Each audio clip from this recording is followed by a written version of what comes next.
Doctorado en Estudios Sociales, le damos la bienvenida a los profesores, estudiantes y demás acompañantes a la sustentación de la tesis doctoral La acción y el tiempo en la obra de Paul Ricoeur hacia una política de la historicidad, investigación que presenta hoy el doctorando Luis Fernando Bravo León y está dirigida por el doctor Adrián Serna Dimas. De igual manera, saludamos a la doctora Claudia Luz Piedrahíta Chandía, directora del doctorado en Estudios Sociales, y a los jurados que nos acompañan en esta sustentación. Como jurado internacional nos acompaña hoy el doctor Luis Alberto Herrera. Él es docente e investigador de la Universidad de Cuenca, Ecuador, es doctor en Arte y en Humanidades de la Universidad de Jaén y actualmente cursa postdoctorado en Ciencias Sociales, Niñez y Juventud con la Universidad CINDE y con Claxo. Como jurado nacional nos está acompañando el doctor Juan Sebastián López.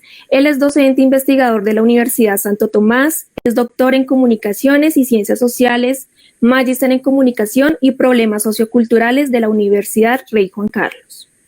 Como jurado interno nos acompaña también el doctor Omar Rosas Morales, es docente de la línea de investigación en memoria, experiencia y creencia del doctorado en estudios sociales, doctor en filosofía y letras de la Universidad Católica de Lovaina y especialista en métodos de investigación mixta y ciencias sociales. De esta manera se procede a presentar el orden del día. Como primer punto tenemos la presentación de la defensa a cargo del candidato, para lo cual se contará con 30 minutos. Segundo, presentación de valoraciones y preguntas por parte del jurado, en el cual se destinan 15 minutos por cada intervención. Tercer punto, presentación de comentarios del director de la tesis, en lo cual tendrá 15 minutos. Cuarto punto, respuesta a inquietudes por parte del candidato, en el cual se destinan 20 minutos. Quinto punto, deliberación privada por parte de los jurados, para la cual se estiman 15 minutos. Como sexto punto tenemos la emisión del concepto final, el cual nos tomará 10 minutos. Séptimo punto será el cierre de la sesión. Entonces, en este orden, saludamos a nuestro doctorando e iniciamos la presentación de la defensa de la tesis doctoral. Luis Fernando, buenos días y bienvenido. Buenos días. ¿Ahí me escuchan bien todos? Sí, señor, se escucha bien. Bien, ahora voy a presentar. Entonces, ¿la imagen se ve bien ahí? Sí, está perfecto. Muchas gracias. Bueno, buenos días. Muchas gracias a todos por su presencia, por su apoyo, por sus voces de aliento. Espero que estos 30 minutos pasen rápido y pueda decir lo que tengo que decir. La tesis que quiero defender es que se llama La acción y el tiempo en la obra de Paul Ricoeur hacia una política de la historicidad. Bien, lo primero que tendría que decir es que la estructura fundamental de todo el trabajo tiene, digamos, estos elementos: una problematización, una epistemología de fondo y una metodología que la orienta. Pero a su vez tenemos tres elementos claves que queremos dejar en claro: la antropología que le subyace, el vínculo social, la hermenéutica de la historicidad y la acción en común, y la política de la historicidad, que comprenderían los tres capítulos de la tesis. Lo primero que tendría que decir es de dónde surge esta problematización. Paul Ricoeur es un autor de una prolífica obra desde 1950 en adelante hasta un año antes de su muerte está publicando. En 2004 sale su último texto y digamos que él elabora una discusión que nos interesa y que nos ha llamado la atención. Esta discusión tiene que ver con la relación entre la acción y el tiempo. La acción y el tiempo, digamos que pertenecen a una discusión eminentemente fenomenológica en la que él quiere establecer lo que se llama una fenomenología de la voluntad. Entonces, su puerta de entrada es el obrar humano. Y este obrar humano, digamos que se realiza o se plantea en términos de una ontología de la potencia y de la acción o de la actualización. Esto lo toma Ricoeur fundamentalmente de su herencia aristotélica, de su herencia spinoziana. Digamos que toda esta línea de la acción va a ser muy importante en toda su obra y digamos que lo tomamos como punto de entrada.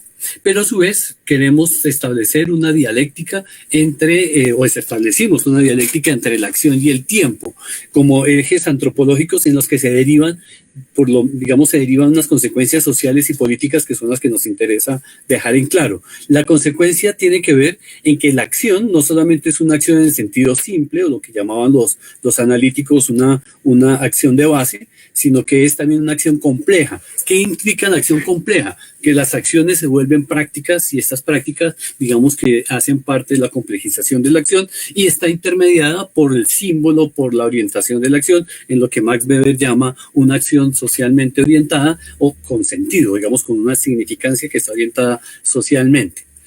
Por un lado. Por el otro lado, esta acción se vuelve acción común, acción colectiva. Y esta acción colectiva, diríamos que está en el núcleo fundamental del vínculo social que más adelante plantearemos. Pero a su vez, esto tiene unas consecuencias políticas. ¿Qué es lo que hemos tomado como novedad de la problematización? Por lo general siempre se habla de historia política. En general, en las maneras en que la filosofía política se ha desarrollado, siempre se habla de una digamos, hace una cronología de la política. Aquí lo que estamos diciendo es que es posible pensar el asunto de otra manera, pensar la línea de la acción en términos de una política de la historicidad. O sea, es pensar cómo serán las dimensiones de la acción en términos de una historicidad o una temporalidad que se queda subyacente a la política. En términos epistemológicos, esta tesis es eminentemente hermenéutica. Digamos que asumir la hermenéutica quiere decir asumir, digamos, su larga tradición de interpretación de textos, de interpretación del sentido y sobre todo de poder entender la emergencia de otras conceptualizaciones y de una actualización de los sentidos que se ponen allí en juego. Entonces, digamos que en ese sentido, esta epistemología hermenéutica nos lleva por los avatares de la obra de Ricoeur en términos de su texto. El texto fundamental es la memoria, la historia y el olvido, pero obviamente con sus raíces en toda su obra, en todo el desarrollo de su bibliografía, pero a su vez en las consecuencias, que es lo que nos interesa destacar en esta tesis como novedad. Esas consecuencias tendrán que ver con la manera en que él asume la memoria, la historia y el olvido en lo que nosotros hemos llamado una política de la historicidad. Hemos utilizado una metodología que fundamentalmente es una hermenéutica textual. Esto quiere decir que hay que seguir en la pista en un trabajo casi que filológico a los conceptos, cómo emergen, cómo se relacionan, de qué manera se están estableciendo y digamos que allí partimos de un principio que en filosofía se marca y es que es necesario trabajar con autores que ya han muerto. ¿Por qué? Porque es posible establecer el sentido de la obra y actualizarlo. En ese sentido, esta hermenéutica textual nos ha llevado, digamos, por el asunto fundamental de la memoria, la historia y el olvido, ubicando allí las dimensiones antropológicas, históricas, epistemológicas y ontológicas. Y en ese sentido hemos establecido, digamos, en ese recorrido de hermenéutica textual, hemos, digamos, logrado entender tres niveles o tres discusiones que están puestas allí en la tesis. Una dimensión que es la antropológica, y esta dimensión antropológica le apunta a la equipomordialidad de la acción y el tiempo. Entonces aquí hay otro elemento también metodológico que quisiéramos plantear. Para Ricoeur, la epistemología es un asunto de mediaciones. Un poco en la misma idea, digamos, Jesús Martín Barbero utiliza este término mediaciones y él lo declara que lo toma de Ricoeur.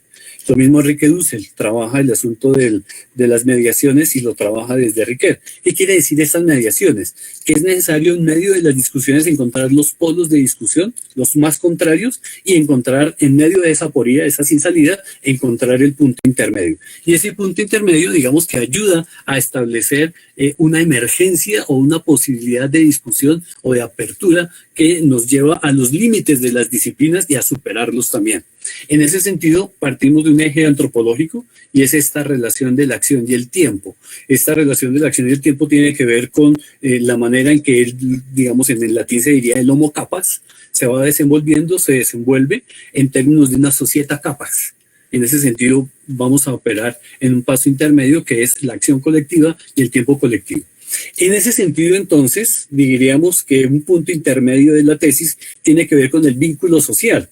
El vínculo social, como lo trabaja Ricoeur, tiene que ver con este núcleo ético, antropológico, simbólico, que está antes de, por decirlo así, la conceptualización misma del vínculo social, y es el núcleo simbólico. Y este núcleo simbólico que nos permite esta coordinación, este acoplamiento, estas posibilidades de querer vivir juntos, o es también todas las dimensiones que se ponen allí en juego, digamos, no solamente en lo que nos junta, sino que en lo que nos disuelve. En términos griegos a eso se le llamaría la contraposición entre lo simbólico y lo diabólico.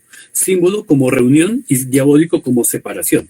En ese sentido, el vínculo social tiene un núcleo muy fuerte de acción en común, pero a su vez esto se deriva en una hermenéutica de la historicidad.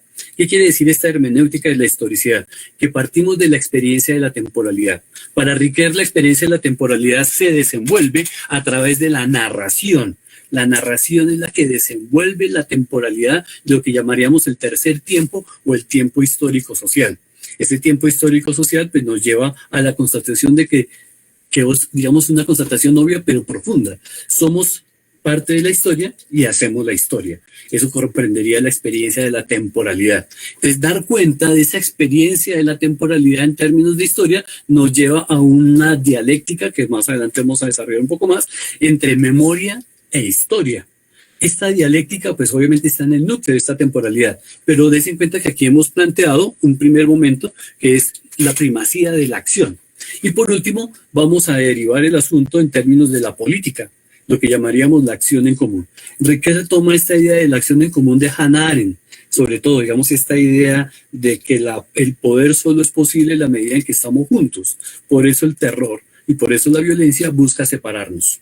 Busca que no nos reunamos. El objetivo de las masacres es que la gente no pueda conversar y no pueda actuar en común. En ese sentido, la acción en común tiene una gran paradoja. Funda el mundo de lo político, pero también se asuma en el mundo de la política. ¿Qué es esta diferencia? Pues fundamentalmente tiene que ver con que hay una relación horizontal de la política, ese querer vivir juntos, pero hay una relación vertical de la política, de lo político, de la política en general. Es la relación de institucionalización, autoridad, Estado. En esa contradicción del núcleo de la línea horizontal y de la línea vertical se juega la acción en común. En ese horizonte que se va abriendo en términos de pasar, por decirlo así, de lo más individual o lo más colectivo, es que hemos planteado la política de la historicidad. ¿Qué es esta política de la historicidad? Pues fundamentalmente los colectivos humanos, las organizaciones históricamente, digamos, tienen un eje que les permite reunirse en conjunto, pero también una manera de preservar en el tiempo la institucionalidad de la política. Y esta institucionalidad política tiene una ambivalencia. La ambivalencia se da fundamentalmente en términos de la dominación y la violencia. Digamos que en esta línea del actuar, en esta idea de la potencia del actuar, ¿cuándo cesa la acción y las posibilidades de la potencia del actuar? Cuando se da la muerte, y la muerte por violencia.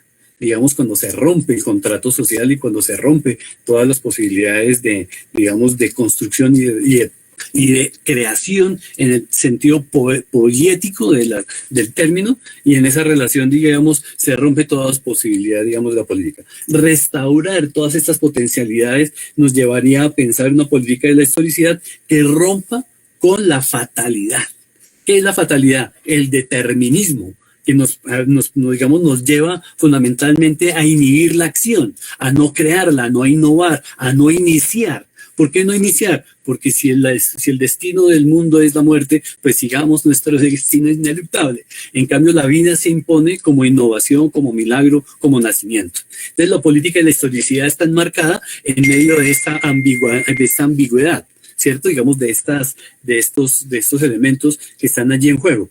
Y entonces esta política de la historicidad hacia donde apunta es a restablecer la capacidad de acción de las comunidades. Y en esta línea fenomenológica hermenéutica, pues muestra fundamentalmente que la interpretación de la historia, o abrir la historia, abrir el pasado, es abrir la posibilidad de la acción de hoy. Y en ese sentido se reconoce, digamos, la herencia de los otros, de los antecesores, en un contexto, digamos, colectivo de contemporáneos, sucesores y antecesores. Bien, en términos de lo que la tesis aporta, digamos que aporta fundamentalmente a la línea de memoria, experiencia y creencia. ¿Qué es lo que aporta esta tesis? Primer elemento que aporta la tesis, y que me parece que es un núcleo fundamental, la dialéctica entre memoria e historia. ¿En qué consiste esta dialéctica? En que el recordar está atravesado tanto por la representación como por las ideaciones sociales y permite allí un juego entre lo que busca la memoria y lo que busca la historia. ¿Qué busca la memoria? Fundamentalmente dar cuenta del pasado, en términos del testimonio, de la veracidad del testimonio. ¿Qué busca la historia? Pues en términos de la historia busca asumir críticamente con todo el aparataje que la historiografía tiene en términos de documentación, en términos del archivo, en términos de la explicación, comprensión y de la interpretación, con todo este aparataje crítico, la historia, digamos que tiene un rigor que le aporta a la memoria, lo que Riquet llama la posibilidad de que la memoria no sea solamente objeto, sino que sea a la vez sea instruida por la historia, en el mismo sentido jurídico de la instrucción. ¿Qué es instruir un caso? Es llevar todos los elementos que están en juego para poder tener una decisión y un juicio razonable y prudente. En ese mismo sentido, la historia aporta en esa forma. En Riquet hay una cosa muy interesante, y es que la historia se juega tanto como escritura como lectura. O sea, se juega tanto en una hermenéutica de lo escrito como una hermenéutica de la lectura, o lo que se llamaría una hermenéutica de la recepción. Y en ese sentido, entonces, en términos de memoria, está en juego la dialéctica de la memoria de la historia. Esta tesis aporta una clarificación de esas discusiones, tanto de la memoria individual como de la memoria colectiva, tanto del asunto de la historia en su capacidad historiográfica, crítica, reflexiva, en todo su potencial en términos de escalas también, tanto de la macrohistoria como de la microhistoria, en términos de esa relación dialéctica. Pero a su vez, esta tesis aporta a la línea, digamos, a la discusión de la experiencia. ¿De qué experiencia estamos hablando? Pues de la experiencia de la acción y el tiempo. La acción y el tiempo, digamos que están enmarcados en términos de Riquet en una antropología filosófica. O sea, está dando cuenta de la raigambre antropológica de esta acción y el tiempo. No es cualquier acción, es la acción que se vuelve significativa simbólicamente. ¿Cuál tiempo? No es el tiempo de la intimidad ni el tiempo cósmico, sino el tiempo de la historia. ¿Cómo se mediatiza la acción y cómo se mediatiza el tiempo? La acción se mediatiza fundamentalmente a través de la narración. ¿Qué quiere decir esto? Que nuestra experiencia de temporalidad está expresada en las narraciones, en los géneros narrativos que en la época de los griegos tenía que ver con la poesía, tenía que ver con el teatro, pero que hoy se ha ampliado de la épica a la novela a otras formas narrativas. Entonces la acción tiene una mediación de la narración en donde al poder contemplar todos los avatares de la acción y sus conexiones de una cosa con la otra, lo que yo llamaría la identidad narrativa, nos permite hacer una evaluación, por decirlo así, más compleja. El tiempo, entonces, también tiene una mediación, y esta mediación del tiempo histórico, pues tendrá que ver con el calendario, tendrá que ver con la sucesión o con este concepto, digamos, biológico de las generaciones que están en juego, tanto antecesores como contemporáneos y como sucesores. Término que toma de Alfred Schutz. Y entonces, en ese sentido, el tiempo biológico de la generación se complementa con el tiempo sociológico de la sucesión. ¿Qué quiere decir esto? Que entre sucesores, contemporáneos y antecesores hay un acoplamiento de tiempos. Hay unos tiempos que se acoplan y que están allí en juego. Si ustedes pueden verlo en las familias en donde está el nieto, está el papá y están los abuelos, ahí hay un juego de intermediación de las generaciones que es necesario no perder de vista. Y en términos de creencia, esta tesis muestra fundamentalmente que el vínculo social tiene un núcleo simbólico, ético y mítico. Mientras no se logre pensar este núcleo simbólico, ético, mítico como creencia, no es posible abordar la memoria. No es posible abordar la memoria. ¿Qué quiere decir? Que la memoria no puede ser tratada sencillamente como un aparataje, sino que tiene un núcleo ético, un núcleo simbólico, en el que está en juego las maneras de existir de forma digna de las comunidades, en los que, digamos por decirlo así, están los deseos de vivir, como diría Riquet, en instituciones justas. Para Riquet la ética es un asunto que se deriva del deseo de vivir, como en Spinoza, el deseo de vivir que nos lleva a relacionar todos estos elementos y a ponerlo en juego. Digamos que en este núcleo simbólico, ético y mítico, digamos que está uno de los núcleos fundamentales de la tesis. ¿Cómo restablecer este núcleo o cómo leerlo, cómo interpretarlo simbólicamente para mirar sus consecuencias en términos de política de la historicidad. ¿Cuáles consecuencias? Pues que es necesario restablecer lo que la acción por lo general tiene en juego. Dice Hannah Arendt que tenemos un problema con la acción, que en muchos casos la acción es irreversible. Evidentemente es irreversible, pero también diríamos que estamos en el juego de lo impredecible. Y entonces allí la promesa es necesario que se restaure. ¿Cómo se restaura eso? A través del ejercicio del perdón y el olvido. Como lo planteamos en la tesis, en el último capítulo, el perdón y el olvido tienen una función clave en términos de una terapéutica de la política o en una terapéutica social. ¿Qué es lo que restablece el perdón y el olvido? Fundamentalmente la capacidad para actuar. Por eso el último capítulo, el último apartado de la tesis tiene que ver con el poder actuar. Pero ese poder actuar está determinado por la justicia que se desarrolla en términos de esta relación entre memoria e historia, y por eso aquí también es necesario no perder de vista algo que también se plantea en la tesis, y es el asunto de la memoria. La memoria, digamos, o de la justa memoria. ¿Qué es la justa memoria? Pues la justicia de la memoria, de la justa memoria, es una suficiente distancia con el tiempo para poder restablecer, por decirlo así, los elementos que están en juego en términos de lo que el pasado nos ha heredado, pero también con la suficiente fuerza para podernos enfrentar al futuro. O digamos de otra manera, el juego entre la ideología y la utopía. ¿Qué hace la ideología? Pues la ideología tiene tanto el asunto de la integración, como diría Clifford Geertz, y lo tomó Ricoeur, pero también tiene el otro juego, el juego de la justificación, la legitimación política en Weber, pero también tendría el juego del disimulo. Y entonces, ¿cómo jugar con estas posibilidades? Mejor dicho, una ideología que se vuelva indeterminada y no determinada para que no se cierre. Y lo mismo pasa con la utopía. ¿Qué pasa con las utopías que son demasiado abiertas hacia el futuro, que no generan compromiso histórico? Las utopías deben ser cercanas, y por eso la afirmación que varias veces se repite en la tesis: ¿cómo hacer que el pasado sea indeterminado y cómo hacer el futuro más determinado? Todo eso se juega dentro de estos elementos de la memoria, la experiencia y la creencia.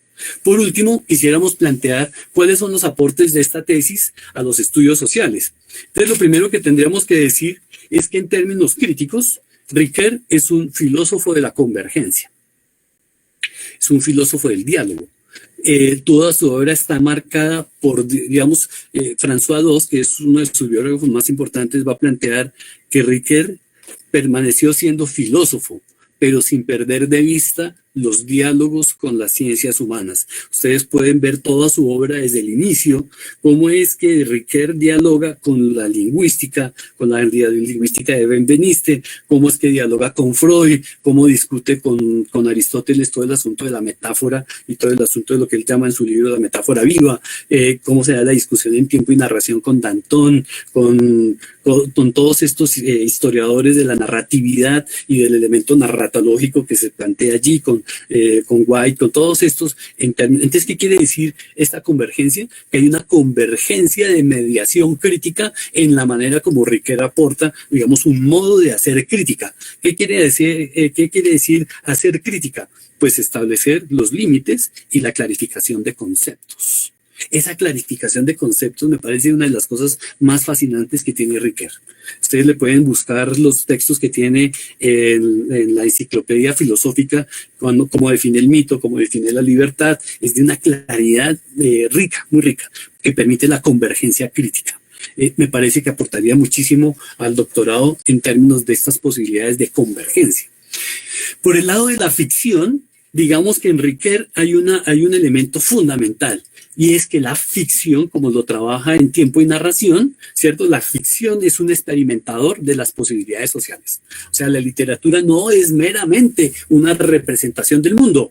La literatura es un experimentador, o sea, la literatura nos permite experimentar posibilidades. Y en ese sentido, Ricoeur asume la discusión que viene desde Kant entre imaginación reproductiva e imaginación productiva. Ricoeur se pone en el lado de la imaginación productiva. Si queremos, aquí hay una coincidencia fundamental de Ricoeur con Castoriadis en términos de la ontología de la creación. ¿Qué quiere decir? Que esta radicalidad de las significaciones tiene unas posibilidades, digamos, de imaginar, pero no solamente de imaginar en el sentido representacional, sino pragmático, de ir generando posibilidades. Y en esa ficción la metáfora está viva. la metáfora no está muerta. O sea, la metáfora no es un asunto de un tropo, no es un asunto de una figura literaria. La metáfora es la manera en que experimentamos y la imaginación deja de ser un asunto de la percepción para volverse un asunto de la praxis. Y ese asunto de la praxis, la ficción como praxis, es un asunto clave que va a llevar a Riquet, digamos, a establecer esta primacía de lo que él llama la innovación semántica, o de esta referencia de segundo grado, porque no solamente es un asunto que está allá, sino es un asunto pragmático. Siguiente, tenemos entonces la experiencia. ¿Qué es lo que aporta en términos de experimentación? También podríamos decirlo así. En Riquet hay unos modos distintos en que la mediación busca un tercero de la relación, o digamos de otra manera, la emergencia de otras posibilidades. Entonces, la rica discusión que tiene Riquet sobre estas relaciones, pues nos lleva fundamentalmente a aportar en términos de experiencia. Experiencia, y digamos experiencia en términos de lo que las comunidades viven y hacen. Esta experiencia, fundamentalmente, podríamos decirlo, es una experimentación que se da a través de las posibilidades de la imaginación y de la creatividad. Si quisiéramos decir a dónde apunta una ontología de la acción, la ontología de la acción siempre está en relación con una ontología de la creación. Y esta experiencia de creación y de transformación tiene que ver con la posibilidad de romper con el fatalismo. No estamos condenados a 100 años de soledad, como lo dijo García Márquez. Tenemos la posibilidad de iniciar en el mundo. Y de iniciar en el mundo quiere decir poder innovar y poder, digamos, meternos en lo inaugural de las posibilidades de la acción conjunta.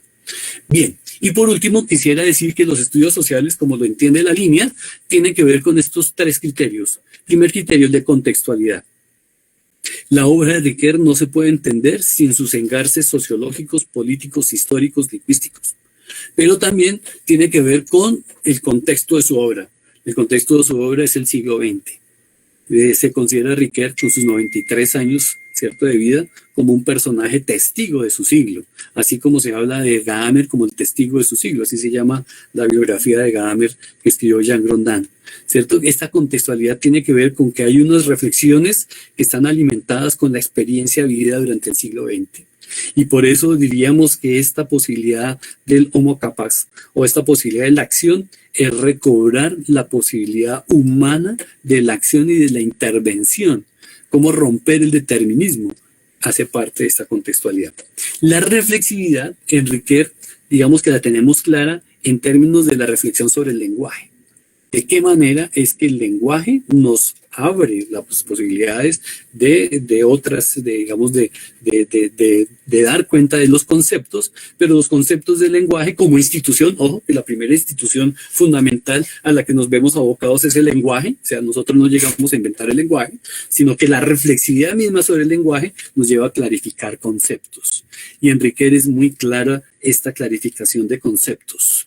Digamos que es necesario no perder de vista que es una hermenéutica fenomenológica o una fenomenología hermenéutica, porque depende cómo lo coloquemos. Fenomenología tiene que ver con cómo se da la vida con todos sus avatares y todas sus posibilidades en la vida individual y colectiva, ¿cierto? Cómo se da la experiencia en términos fenomenológicos. Pero en términos hermenéuticos, cómo le hemos dado sentido, o sea, le hemos puesto lenguaje, y dar cuenta de esas posibilidades del lenguaje está claro en la obra de Riquet. Y por último, está el asunto de la historicidad.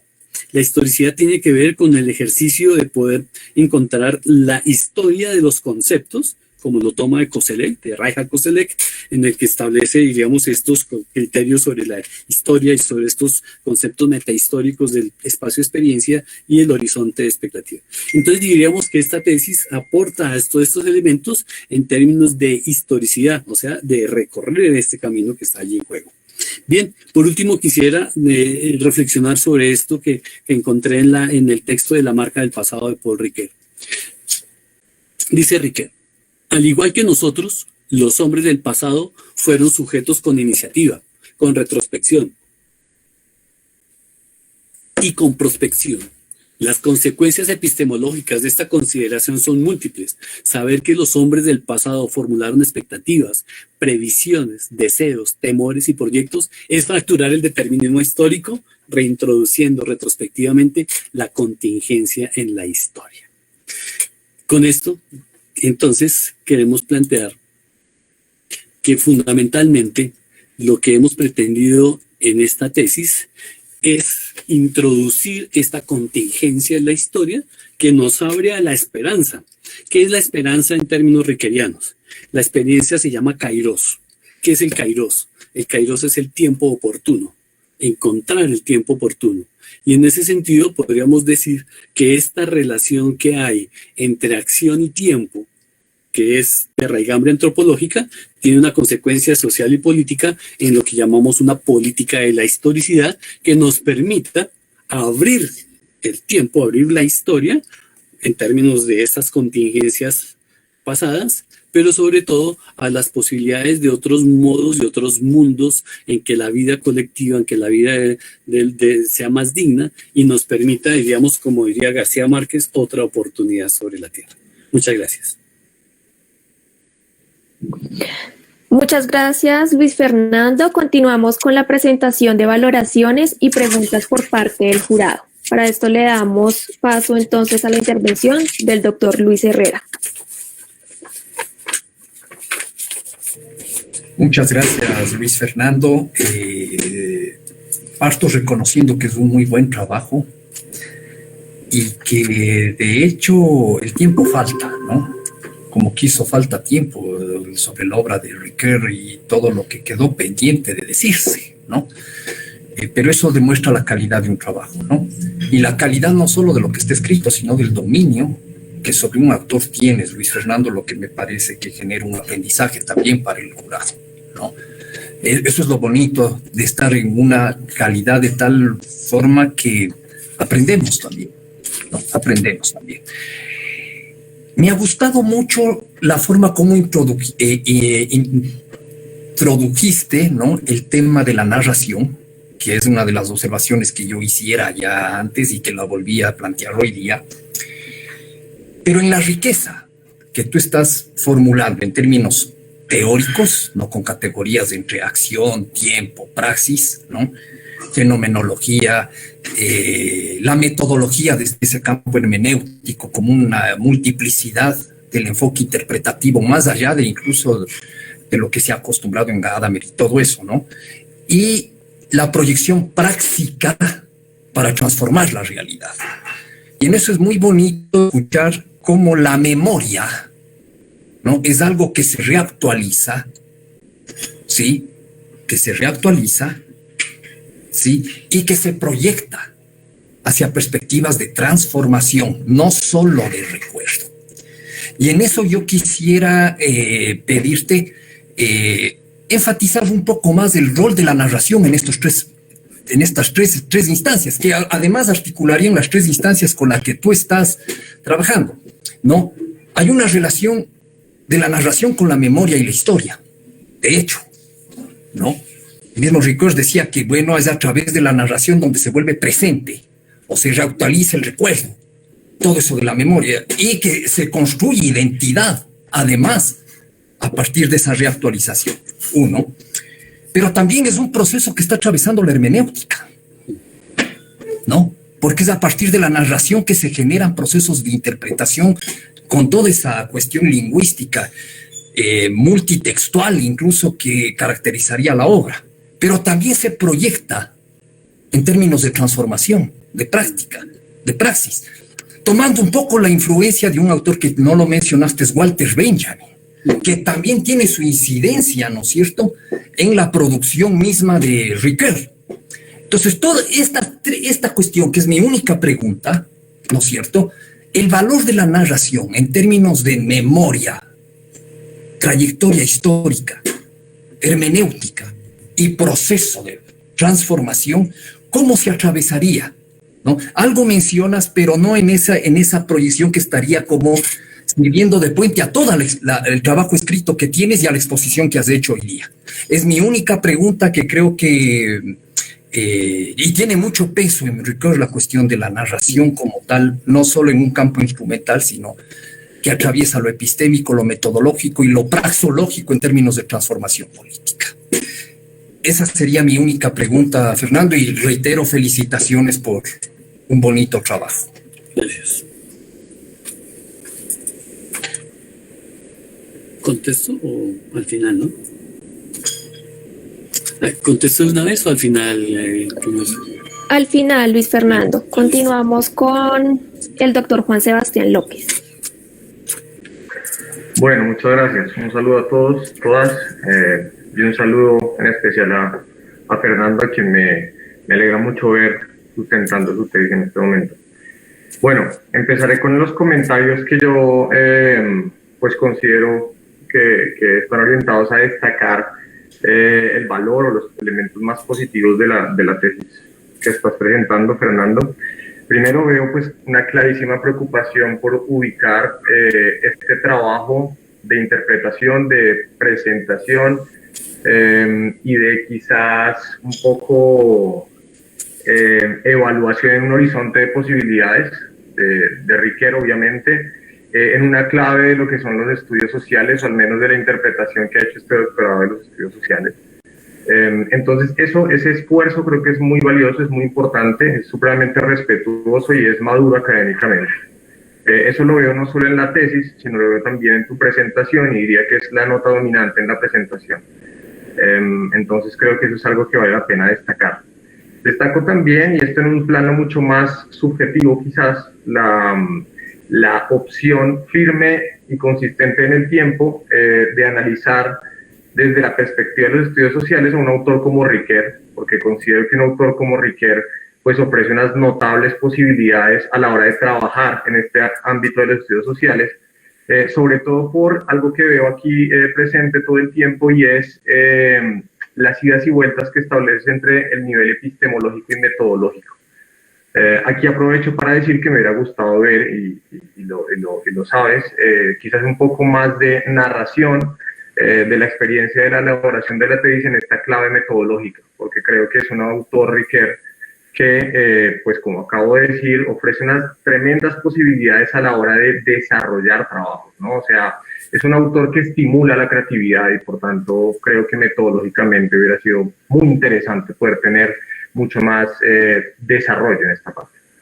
Bueno, Riquer también me parece una apuesta segura y muy interesante, porque justamente lo mencionas en tu sustentación, nos ubica en una clave de un núcleo ético, simbólico e histórico, y mítico. Y creo yo que esa línea de trabajo hace mucha falta, quizás porque hay, digamos, una robustez, una potencia muy importante, una línea mucho más crítica epistemológicamente hablando. Entonces, un autor como Riquer permite fortalecer esa línea interpretativa, y entonces por consiguiente genera una suerte de dialéctica. Es un autor que reta a desinstalarnos de esas epistemologías que seguramente son mucho más predominantes en el horizonte latinoamericano. Me gusta también de tu tesis esa relación entre el perdón y olvido con una política de la historicidad en un contexto como el colombiano. Creo que es muy pertinente. Y esto creo que no vale la pena explicarlo mucho, pero sí vale la pena destacarlo. O sea, creo que notas muy bien cuáles son los elementos de este pensamiento de Riquer que tienen todo un potencial para las circunstancias actuales de este país. Creo que el documento tiene una estructura simple, muy sencilla, y que esa simplicidad de la estructura, me estoy refiriendo a la tesis, nos permite mucho juego como un documento potencialmente utilizable para generar una cierta escuela, una línea de trabajo, un programa de trabajo en el marco de los estudios sociales. También sé del proceso que está detrás de la construcción de esta tesis, y he sido esta tesis, eso me parece muy notable también. Es decir, en tu estancia en el instituto elaboraste un podcast con 8 entradas en donde, digamos, es posible entender o nos das luces para entender de una forma mucho más compleja pues lo que estás mencionando en la tesis. Y por complejo quiero decir no más difícil, sino con muchos más matices. Entonces creo que has logrado además en este proceso de formación doctoral pues elaborar el producto, digamos, típico, pero a la vez enriquecerlo con una constelación de elementos adicionales que tiene una potencial de divulgación muy valiosa, y entonces eso también es otra cuestión que quiero valorar acá. Y bueno, tengo también, como lo dijo el doctor Luis, una sola pregunta, pero que para mí merece ser explicada un poquitín. Esta pregunta surge de un ejercicio, digamos, muy honesto de mi parte por rumiar tu tesis en el plano de lo más subjetivo y de lo más experiencial, es decir, desde un asunto de una inquietud muy personal. También surge de la inquietud por lo que mencionaba antes, y es, siempre me he preguntado cuál es el potencial de un autor como Riquer en la creación de una línea de trabajo, teniendo en cuenta tu trayectoria como profesional y teniendo en cuenta, pues, digamos, el momento en el que está el doctorado, ¿no? Entonces, esos elementos me llevan a considerar lo siguiente, Fernando. Y esto es una pregunta quizás puede ser un poco atrevida porque está cuestionando un elemento estructural de la tesis. Este elemento estructural para mí es el asunto de la historia y la historicidad. Y la pregunta va más o menos así. Voy a hacerla, digamos, lo que quiero es tratar de establecer un diálogo aquí con esta pregunta que te voy a hacer. Has hablado de la equiprimordialidad de la acción y el tiempo, y mi pregunta gira en torno a la equiprimordialidad de la información. Es más o menos es el marco general donde quiero establecer el debate. Dando un poco de vueltas al concepto de la información, podríamos hablar de informacionalidad del mismo modo quizás, o de una forma un poco en clave de amenaza a este concepto de la historicidad. ¿A qué me refiero con esto? Tú hablas en la página 95 de tu tesis de que la historicidad tiene que ver con una temporalización de la experiencia, ¿no? Y entonces la apuesta que quiero hacer un poco para picar aquí el debate es decirte, eso es plantearte la posibilidad de pensar la información o la revolución informacional, si somos más precisos, un poco en una clave análoga a lo que termina siendo en tu tesis la historicidad. Es decir, la pregunta en todo caso es, ¿por qué, si pensamos en el mundo actual, en donde hay en curso y ya notamos la potencia de una revolución informacional, que termina siendo una matriz para cualquier tipo de toma de decisiones, entre ellas las políticas, las de orden política, y si la información, como el conjunto de esto que quiero digamos, recoger, utilizando el concepto de revolución informacional, si la información es aquella matriz en donde de alguna forma nos movemos, y esa matriz es la que condiciona nuestra experiencia del mundo actual en muchísimos sentidos, veámoslo o no, seamos capaces de verlo conscientemente o no, y si además la información lo que hace es, o la revolución informacional más bien, lo que termina haciendo es pelear con el tiempo, porque, digamos, hay una apuesta muy fuerte por la instantaneidad, y entonces ensancha el presente y ensancha el aquí. ¿Qué pasa entonces con esta condición de historicidad? ¿Y qué pasa entonces con esa relación que busca establecer Riquer entre acción y tiempo en una clave ya no del siglo XX, y tú lo has dicho bien al final de tu presentación, sino una clave del siglo XXI, donde es evidente que hay una preocupación inmensa alrededor de esta revolución informacional y sus efectos en la construcción de un vínculo social? Entonces, claro, decía que es un poco atrevida mi pregunta, porque ciertamente nos saca del horizonte de interpretación y de presentación de la obra de Paul Riquer, ¿sí? Pero lo que quiero saber es, desde tu perspectiva, ¿cuál es ese horizonte de posibilidades que ves respecto de la obra de Riquer? Es decir, basándote, volviendo a la tesis fundamental de la obra de Riquer, pero también teniendo en cuenta un asunto que quizás Riquer, por ser testigo del siglo XX, no es capaz de ver del todo, ¿no? Entonces, claro, tú estás un poco a caballo entre una cosa y la otra, en esta situación de escritor de una tesis sobre la obra de Paul Riquer, donde hablamos de una equiprimordialidad de acción y tiempo, pero también creo que ves muy bien y tienes mucha sensibilidad para entender, digamos, la envergadura de la revolución informacional. Eso es un poco el comentario o la pregunta que tenía que hacerte, ¿no? Y sintetizándola sería entonces, ¿por qué sí hablar de equiprimordialidad de la historia, ¿no?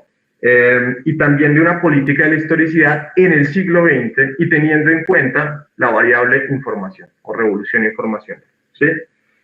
Y de qué modos esta condición de informacionalidad del mundo actual podría ser un reto a la hora de pensar una actualización de la obra de política.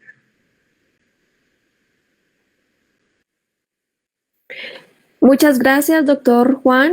Continuamos con el doctor Omar Rosas. Muchas gracias, Karen, y muchas gracias, mi querido Luis Fernando, por esta presentación y este momento de defensa.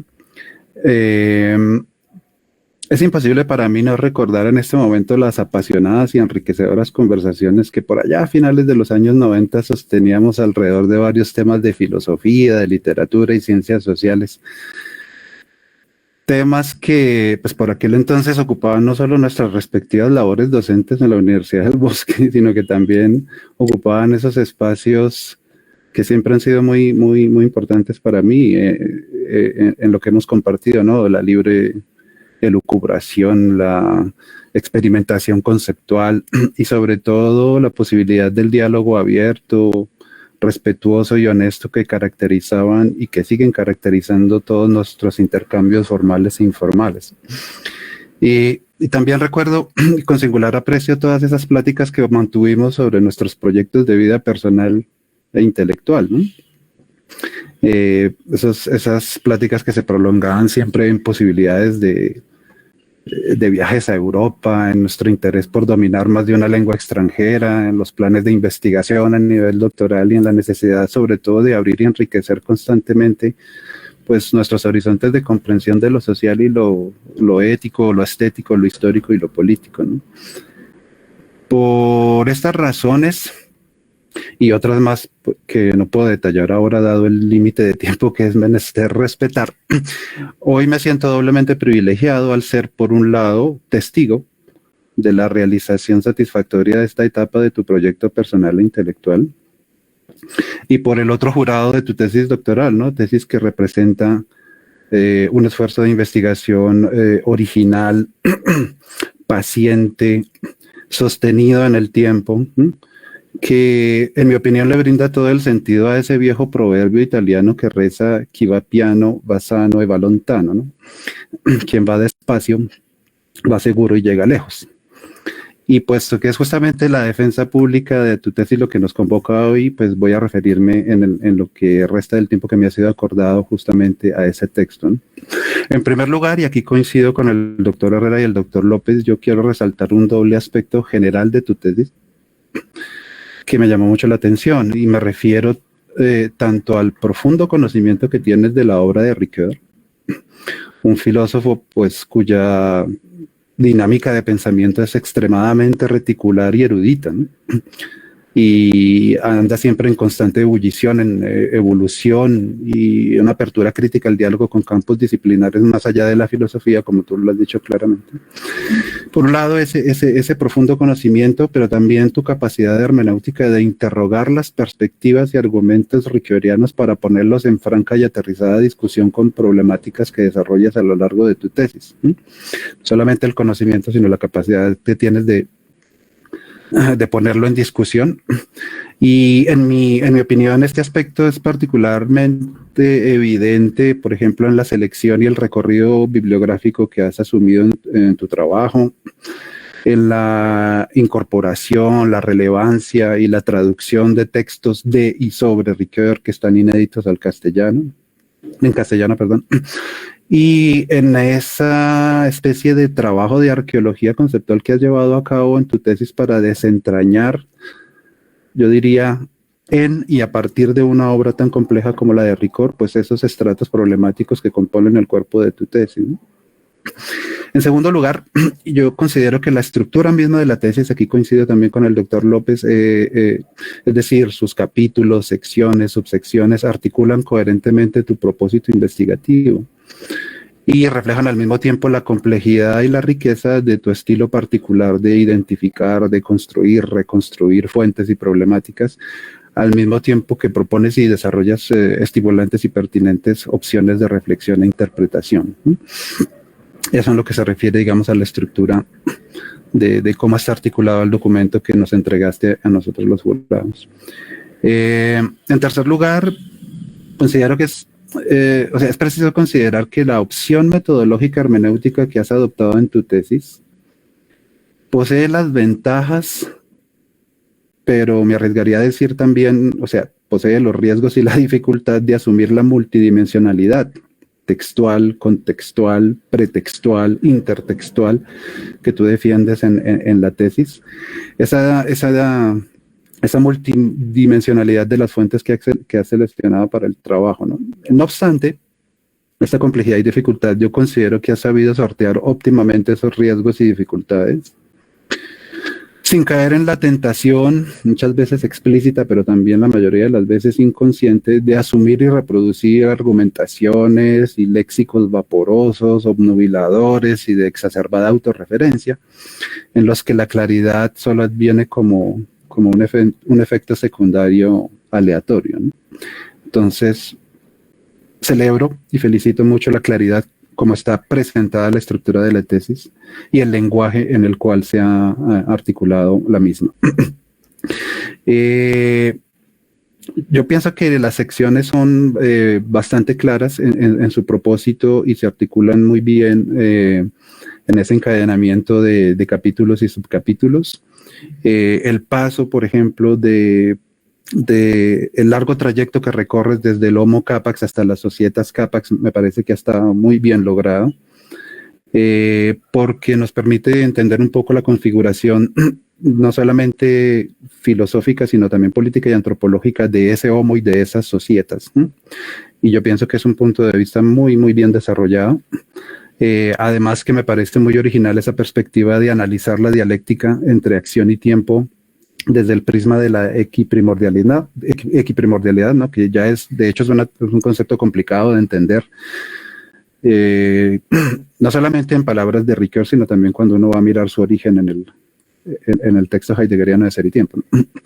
Pero a mí me parece que esa originalidad está justamente en ese ejercicio y en esa apuesta hipotética que tú haces de desplazar el énfasis mismo de Ricoeur respecto del tiempo y aplicárselo a la cuestión de la acción. Y me parece que eso te permite allanar óptimamente el camino para lo que es el desarrollo de la segunda parte de tu tesis, ¿no? Que tiene que ver mucho más con las cuestiones del vínculo social, la historicidad y la acción en común, ¿no? Aquí yo veo también un desarrollo muy importante y muy lúcido en términos de no solamente de la arquitectura conceptual con la que tú trabajas, sino también de las referencias, de ese ir y venir un poco entre las referencias, las argumentaciones de Ricoeur y lo que tú aportas como reflexión propia en la construcción de tu proyecto, ¿no? Lo mismo se ve también en la tercera parte, ¿no? Ya dedicada más a lo que decía de las Societas Capax, y también coincido con la opinión, el comentario del doctor López en que en esa parte, ese tratamiento consecuente y muy, muy aterrizado que tú haces de temas álgidos, ¿no? Como la justicia, la expectativa, la economía del don, el perdón, la promesa, la utopía, el poder actuar. A mí me parece que se vierten consideraciones muy relevantes para entender dinámicas y procesos de sociedades como la colombiana, ¿no? Que desafortunadamente están aquejadas históricamente por males cuasi endógenos de violencia, de intolerancia, de resentimiento y de una fragmentación y polarización social y política impresionante, ¿no? Y bueno, ya pues llegamos a esta última parte de tu tesis, que es donde extraes, digamos, las consecuencias, las conclusiones en diferentes registros de la problematización de lo epistemológico y de lo metodológico, y señalas esas implicaciones que tu trabajo tiene, tanto para la línea de memoria, creencia y experiencia, como para el campo más amplio, ¿no?, de los estudios sociales. Y aquí pues es la oportunidad para que tú recojas lo que has sembrado a lo largo de la tesis y argumentas pues a favor de la relevancia de la obra de Ricoeur para la línea y para el campo. O sea, llegados a este punto, yo tengo unas pocas preguntas que quisiera hacerte y quisiera también solicitarte que las desarrolles un poquito más en el tiempo que te es acordado para este ejercicio. Aquí en el marco de esta defensa pública. La primera pregunta concierne sobre todo a lo que desarrollas en la primera parte de tu texto, ¿no? Es decir, sobre la cuestión de la equiprimordialidad entre acción y tiempo. que tú la rastreas muy bien en la discusión que tiene Ricoeur con los filósofos analíticos de la pragmática, ¿no? Por ejemplo, Searle, Austin y Wittgenstein y digamos, todo ese séquito de pensadores y filósofos que están trabajando allí, con el ánimo de subrayar, digamos, la originalidad de la perspectiva ricoeuriana, ¿no? Mi pregunta en este punto es simple.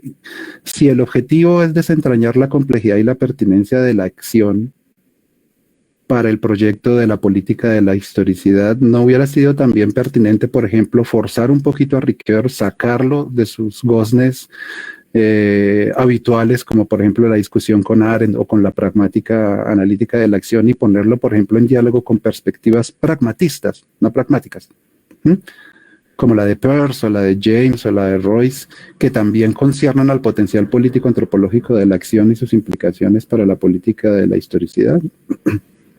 Quizás siguiendo un poco lo que decía el doctor López, una pregunta un poco atrevida, ¿no? Porque te voy a sacar de tu zona de confort haciendo esa pregunta, pero en la lectura de ese capítulo yo no podía dejar de preguntarme, aquí hay una relación que se puede explotar, pero para eso justamente pues habría que dar como un golpe de codo o un empujoncito a Ricoeur y sacarlo de su posición y ponerlo a dialogar con estas otras perspectivas que son igualmente pertinentes para la comprensión de la dimensión político-antropológica de la acción también, ¿no?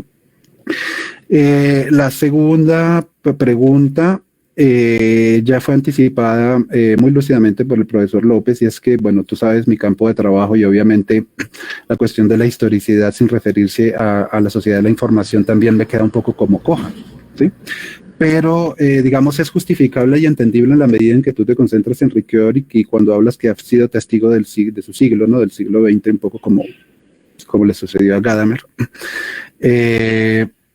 Yo traslado el énfasis de la obra de Ricoeur y sus implicaciones a el trabajo de Luis Fernando Bravo sobre la política de la historicidad, que es cierto que tiene sus bases e inspiraciones ricoeurianas, pero Luis Fernando Bravo, con su trabajo de investigación sobre la política de la historicidad, ¿cuáles son las implicaciones de ese trabajo para la comprensión de todo lo que es memoria, experiencia y creencia en la época de la sociedad de la información?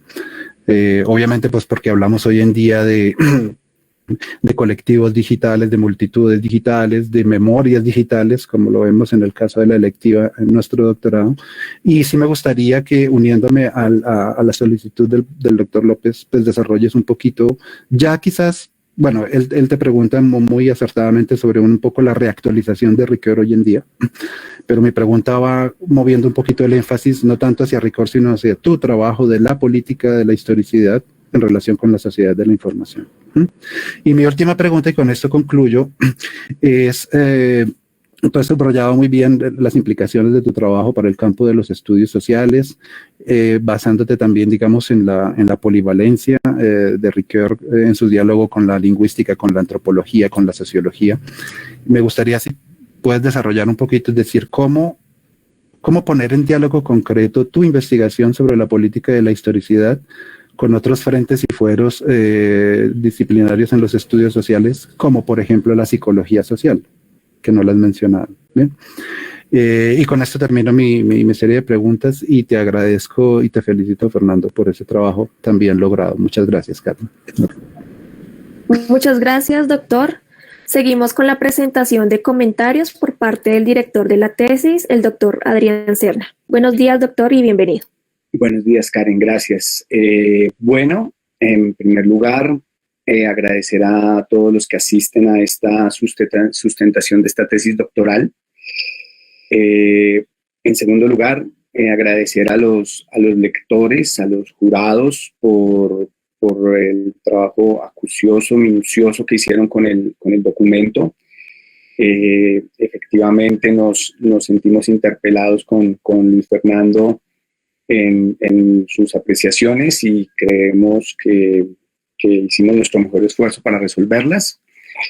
En tercer lugar, pues señalar que, como ustedes lo comprenderán, para quienes estamos aquí, creo que la mayoría de los que estamos aquí, es difícil hacer una dirección de tesis de un amigo, pero también es difícil hacer la dirección de tesis de un par académico con el que hemos estado mucho tiempo en muchos escenarios, y a veces un poco la imagen que tengo de la relación académica e intelectual con Fernando es como la de dos antropólogos que están en una misma región pero no trabajan en el mismo lugar, que se encuentran permanentemente y como, ¿qué estamos haciendo?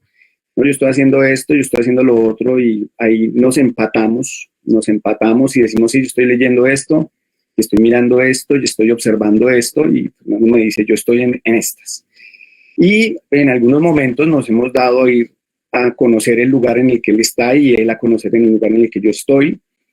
Y en algunos momentos hemos hecho lecturas conjuntas. Cuando Fernando propone traer su tesis para el doctorado, pues la pregunta era desde dónde íbamos a hacer nuestra conexión, porque pues yo no soy un rickeriano, obviamente, pero sí hay una serie de elementos en Ricker que permiten que efectivamente pueda dialogar con una tesis pensada desde Ricker.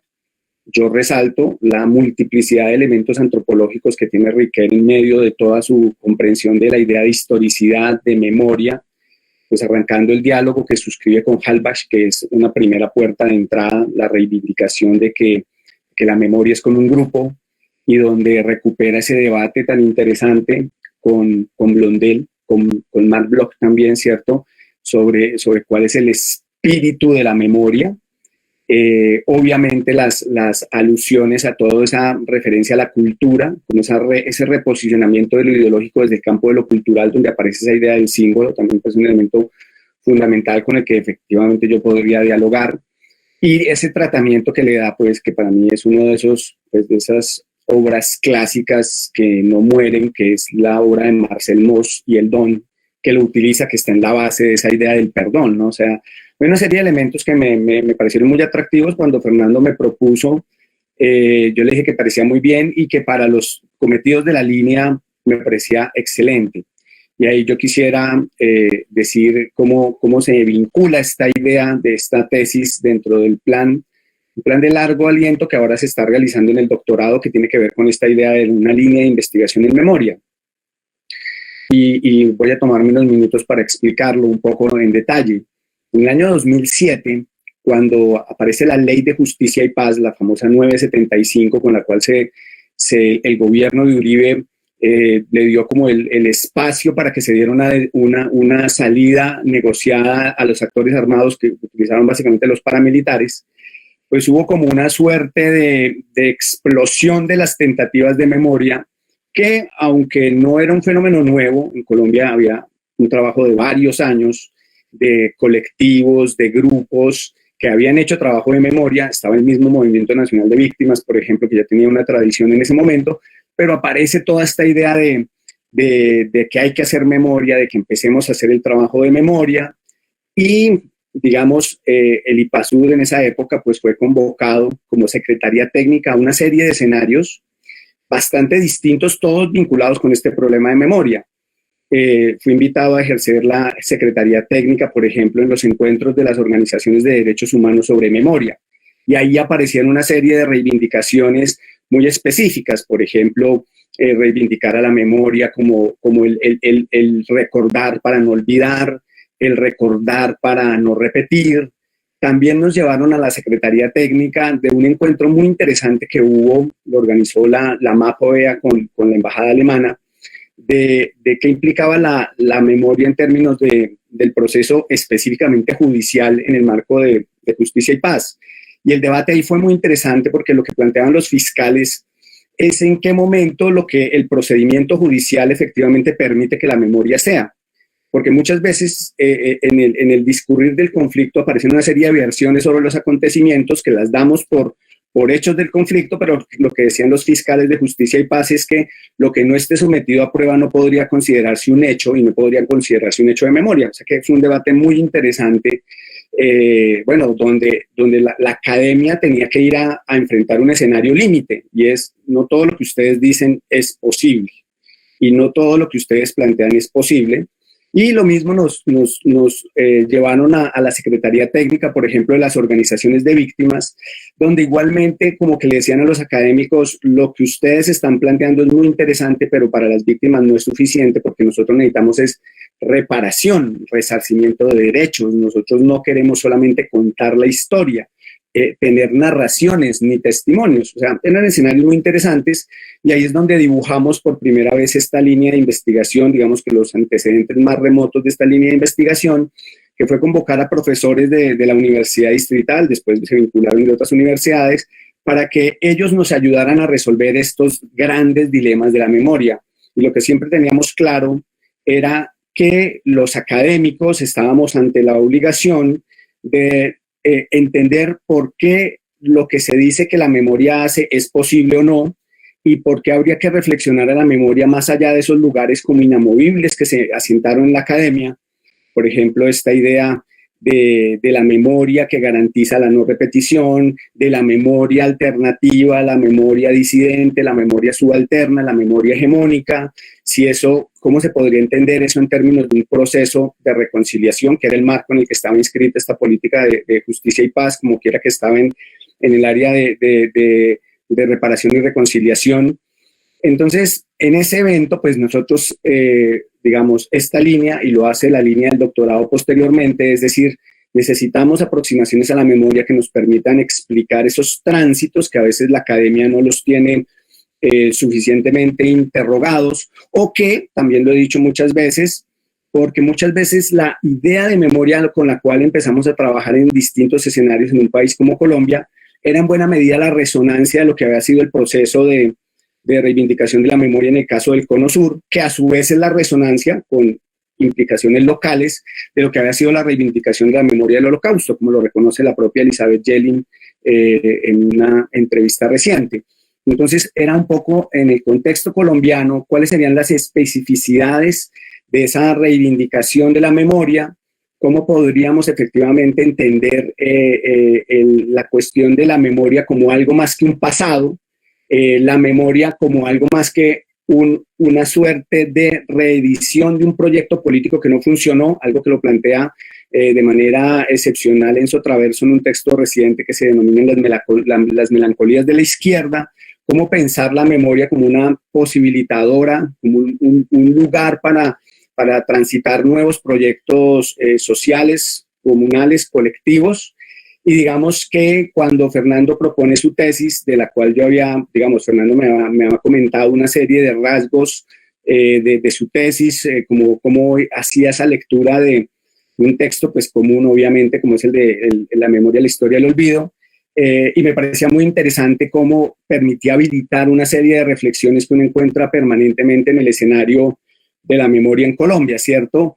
Cómo la memoria efectivamente tiene que pasar por el hecho de unas comunidades, ¿cierto? Claro, no son las clásicas comunidades que pensó la antropología y la sociología en el siglo XIX, son comunidades bastante más dispersas, bastante más deslocalizadas, ¿cierto? Y ahí uno podría empezar a avanzar en esta idea de qué implica en este mundo de la sociedad de la información, cómo se entiende la idea de comunidad, cómo se entiende la idea de acción, ¿cierto? Y detrás de esa idea de acción que Fernando va a enriquecer, cómo se conecta desde Weber con esta idea de acción social racional, pero yo creo que en Fernando también está un ruido que siempre está ahí en Fernando, que es esa idea moriniana de la ecología de la acción, porque es parte fundamental de cómo se da la práctica política, ¿cierto?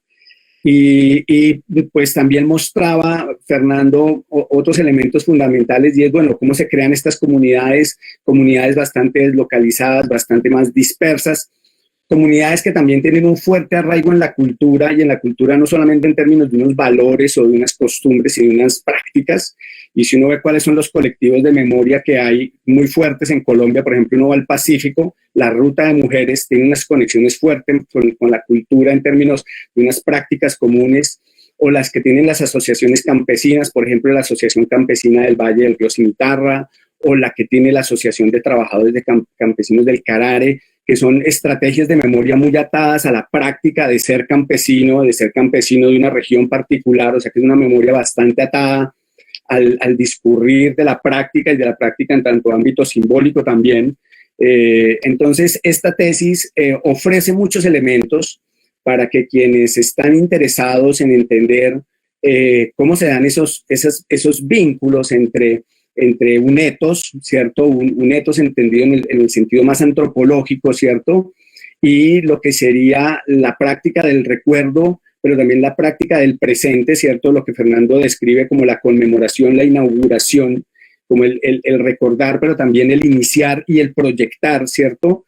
Que lo va a plantear en esa discusión entre ideología y utopía, que pasa por Riquer, pero pasa también por Castoriadis. ¿Cómo uno podría entender cuál es el carácter de estos proyectos políticos? Que no se trata simplemente de recordar por recordar, no es el deseo de ir al pasado en sus formas más primordiales para intentar repetirlo o reiterarlo, sino que es un pasado que se construye con posibilidades de darle posibilidades en el presente, pues. Entonces, pues una tesis que para la línea es una tesis saludable en todos los sentidos, en términos de los lugares epistemológicos, de los lugares teóricos y de los lugares metodológicos. Nos invita a que esta reflexión sobre memoria y comunidad, sobre la memoria y los escenarios de la memoria en términos de la justicia, de la política, de la asistencia social, de las instituciones públicas, como que puedan ser pensadas para poder entender ese sujeto de la memoria que es la comunidad.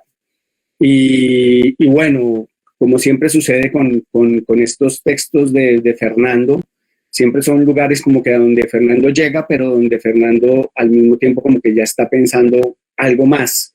Y digamos que no es más que leerlo en la clave es una interpretación desde Riquer, digamos que es un modo como Fernando continúa una trayectoria, digamos, no podría yo decir estrictamente filosófica porque Fernando se mueve más allá de la filosofía, sino como es los modos como Fernando busca dialogar con distintos campos con los que se va encontrando en su camino, y en esta posibilidad la memoria sí pasa mucho por dialogar a través de Riquer. Yo personalmente estoy muy complacido con el trabajo, con la lectura que ustedes han hecho, una lectura bastante quirúrgica, y bien, esos son los comentarios que yo tendría para decir. Gracias, Karen.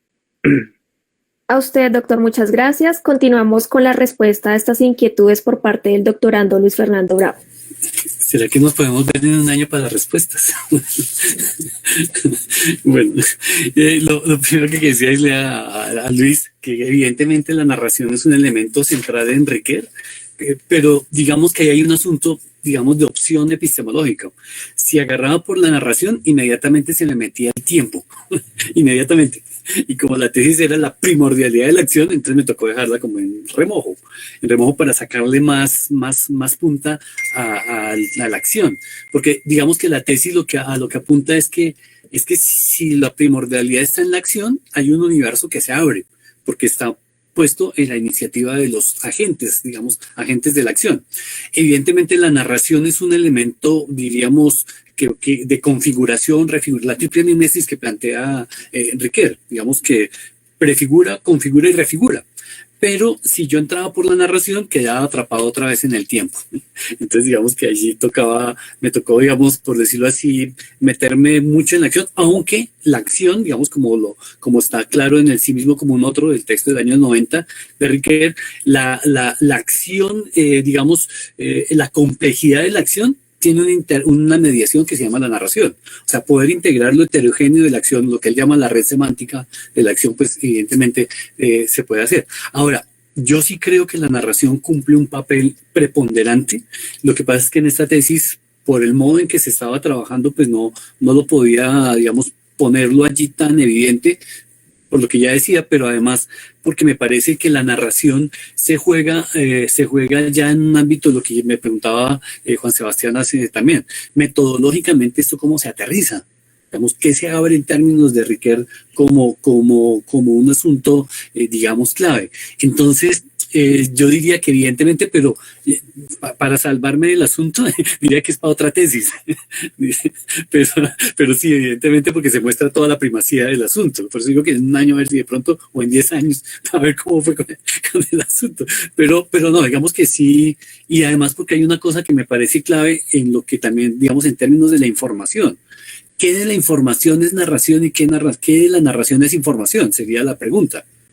Porque claro, cuando creemos que digamos, hay un autor que se llama, ¿cómo se llama? Se acaba de olvidar. Crítica de la información, no sé si lo tengan ahí. Crítica de la información, se me olvidó el nombre. ¿Cómo se llama? Crítica de la información. Dominic Bolton. ¿Cómo? Dominic Bolton. No, no, es otro. Por ahí lo tengo. Lenin. Pero digamos que este personaje de crítica de la información va a decir una cosa que a mí me llama la atención. ¿Cómo evitar los trascendentales al estilo kantiano? Entonces, posiblemente la información se vuelva un trascendental que nos permita, ahora todo pasa por ahí, o como pasó en algún momento, todo pasa por un elemento, digamos. Entonces, estos trascendentales corren el peligro de volverse como bueno, digamos que aquí estoy adelantando una discusión que podríamos hacer más lenta, pero la información tendría que es un elemento del tejido, digamos, inmanente, pero a la vez, y en ese sentido, este tejido inmanente a lo que apunta es a la manera como operan los colectivos en términos de red. O sea, la información está conectado con el concepto de red y está conectado con todo el asunto de lo emergente, pero emergente en términos de lo que también ya es claro en la discusión, y es que la sociedad no es el conjunto de los individuos, como tradicionalmente se enseña en los colegios, ¿cierto? Sino que es una emergencia, y lo colectivo tiene una propia manera de actuar y de ser, que sería el modo de las redes. Que por ahí hay un texto de otro personaje que trabaja el asunto de la cuántica. Y entonces en la cuántica aparece el asunto de cómo operan lo colectivo, digamos, del mundo animal. En el mundo animal lo colectivo opera por acoplamientos. Las redes funcionan por acoplamientos. Y en ese sentido las conexiones, a mí me parece que la clave, de una vez voy como hilando respuestas, la clave para pensar la información no es un trascendental que se coloque por encima de todas las dinámicas, digamos, de base, sino que es un elemento constitutivo de la relación del vínculo social, pero en términos de redes. Entonces la teoría de redes que han desarrollado muchos los ingenieros, que han desarrollado, digamos, en otros, nos va a colocar en otra, que es un poco también lo que plantea la memética en términos de la cultura. La memética como paquetes de información, que se vuelven patrones que están replicándose. Digamos, la gran pregunta es cómo es que algo se vuelve viral. O un poco lo que los historiadores que hacen ahora, que se llama historia de redes, historia de pensar la historia como una gran red de conexiones de una cosa con la otra, nos plantea el asunto digamos, de la especificidad de lo que emerge como colectivo.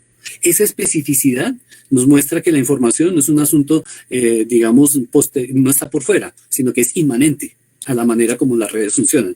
Eso querría decir que entonces la pregunta allí sería, una siguiente pregunta sería, ¿cómo funciona la narración en medio de estas conexiones? ¿Qué es lo que se juega en la narración? En mi experiencia pedagógica, yo dicto epistemología en la Universidad de Santo Tomás. Pero yo he descubierto que si yo les hablo de epistemología, los chinos se me aburren. Y los chinos no quieren, pero en cambio si yo hago una clase en donde queda en suspenso y se muestra como una especie de historia de cuentos de la ciencia, los chinos están pegados. Y no importa si son ingenieros, si son abogados o son filósofos, están pegados de la narración sobre cómo se ha dado la ciencia en términos, digamos, para poner un ejemplo del asunto. Entonces, ¿qué quiere decir? Que la narración se juega en términos de que Jerome Bruner también planteaba la inteligencia narrativa y lo que Ricoeur llama también el poder seguir una historia, poder contar, o sea, la información no está por fuera de esas dinámicas de contar una historia. O sea, y en ese sentido diríamos que lo que se cuenta, obviamente la información como circula en las redes tiene una más prevalencia del oral que de lo escrito. Entonces dice, bueno, ¿cómo es que opera aquí la lógica del oral? Entonces me parece que eso permitiría pensar la cosa de otra manera. Volviendo a la pregunta que me hacía Juan Sebastián.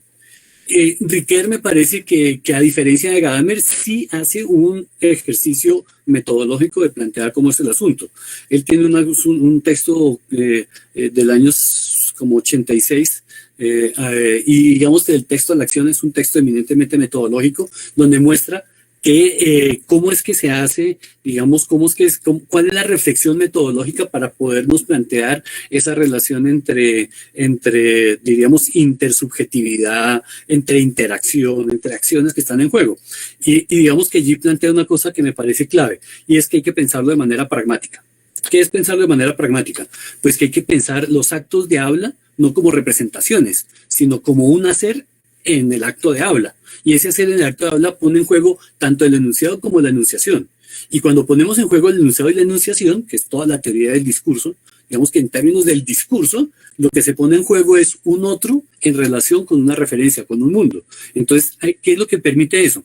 Dejar de pensar que podemos hacer análisis objetivos y hacer análisis intersubjetivos por separado. No, nos toca reunirlos todos en términos de teoría del discurso. Y la teoría del discurso, como aquí el profesor Vaquero, que es, gracias por su mensaje, no alcancé a escribirle, que muchas gracias. Entonces, digamos, ¿qué es lo que implica la teoría del discurso? La teoría del discurso implica que la información no se juega solamente como información, sino como discurso, como enunciados y enunciaciones que están circulando. Ahora, la pregunta sería, ¿cómo circula eso en las redes? ¿Cuál es el papel de las redes y qué tipo de configuraciones son las que eso genera? ¿Qué tipo de prefiguraciones y configuraciones? O sea, la triple mimesis opera, porque en últimas estamos atados al lenguaje. Y en ese sentido, por decirlo así, el lenguaje es la primera institución social que se impone en la manera como nos relacionamos. Entonces me parece a mí, y obviamente también el juego de lo simbólico allí está digamos, en ese ejercicio de emergencia, pero también en un sentido, diríamos, pues si podríamos decirlo en términos de Jung, de arquetípico. El mundo simbólico es arquetípico, pero el arquetípico, digamos, pongámoslo de esta manera. Cuando uno, ¿qué hace la gente el 12 de diciembre a las 12 de la noche en todo el mundo casi? Pues nos deseamos feliz año. Dice Mircea Eliade, eso se llama el arquetipo de la renovación del tiempo. ¿Y lo hacemos a través de qué? Pues lo hacemos a través de WhatsApp. Exactamente igual. Lo que pasa es que ha cambiado la mediación, ha cambiado el medio, pero seguimos deseándonos feliz año. Entonces, ¿qué quiere decir? Que la innovación no es a veces tan innovación, ni lo tradicional es tan tradicional como a veces creemos. Entonces, ahí hay un juego en el que una cosa se reconvierte en otra. A mí me ha servido mucho la reflexión de Michel Serres, el francés historiador de la ciencia, que tiene y dice, por ejemplo, hoy lo que está funcionando no es una inteligencia, digamos, del contenido, del significado, sino una inteligencia del algoritmo. ¿Y qué es el algoritmo? Una serie de pasos. Y cuando uno se pone a mirar por qué mis hijos manejan mejor el computador que yo, digo, pues porque no tengo inteligencia algorítmica como la que él tiene, como la que ellos tienen. Ellos tienen otra inteligencia algorítmica que les permite moverse fácilmente en el interfaz y mostrarse allí, mostrar allá. En cambio, mi pobre suegra, ella todavía, cada vez que ve a los niños desde hace 10 años, siempre les pregunta que cómo funciona el WhatsApp. Y le explican todas las veces que la ven, pero no la agarra. ¿Por qué? Porque el espacio-tiempo es distinto. Mi madre, que en paz descanse, a propósito, aquí ponerla en estas discusiones, ella se colocaba al lado del teléfono inalámbrico, ahí quietica. Y le decía, mamá, muévase, tranquila, se puede mover. Y ella decía, no, se desconecta. O sea, para ella, aunque el teléfono es inalámbrico, para ella su espacio-tiempo es mecánico. Entonces ahí viene otra consideración. Los espacio-tiempo cuánticos son distintos a los espacio-tiempo mecánicos. Y ahí está en juego un espacio-tiempo distinto. Entonces, Michel Serres, en un librito que se llama Pulgarcita, pues va a plantear allí el asunto de la inteligencia algorítmica que funciona en términos más cuánticos, o sea, en espacios virtuales y en tiempos simultáneos, que es de otro orden. Entonces, digamos, volviendo al asunto, ¿qué aporta aquí Riquet en todo esto? Porque estamos en esta perorata, pues, en que estamos planteando. Digamos que Riquet lo que aporta es unos núcleos elementales, digamos, de una fenomenología antropológica, que cuando uno se pone a pensar de qué estamos hechos en nuestra experiencia, pues uno dice, estamos hechos de acción y tiempo. Ahora, ¿cómo se da eso? Pues se da de múltiples maneras, pero igual estamos hechos de tiempo y acción. O sea, eso no varía. O sea, hay unos, por decirlo así, unos núcleos antropológicos muy fuertes que aporta Riquet para que esta reflexión se haga amarre a una cosa y a otra. Entonces, por eso vuelvo al asunto. La información nos tocaría preguntarla en términos de cómo se juega como enunciado, enunciación, como discurso, y cómo opera en términos de redes. Entonces, digamos que en ese sentido, Riquet, digamos, aportaría muchos elementos que están en juego. Y yo no sé, allí la otra pregunta La de Omar. La de Omar, sí.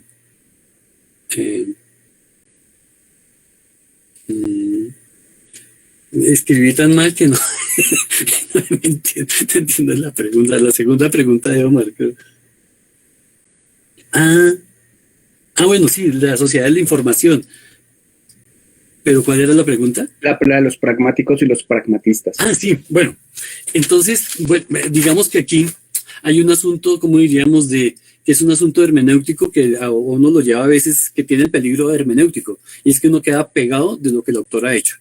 Entonces, Enrique nunca dialogó con ellos. Pues no nos interesan, para decirlo así, porque el problema no era el problema, digamos, pragmático, sino cómo es que Riquet asume por eso digamos que en la obra de Riquet la acción se desenvuelve de esta manera con sus interlocutores, digamos, que tienen allí en juego, Davinson, Ascombe, todos estos que están allí en juego y que digamos, para el contexto francés, pues se volvió una novedad que un francés discuta con los ingleses, ¿no?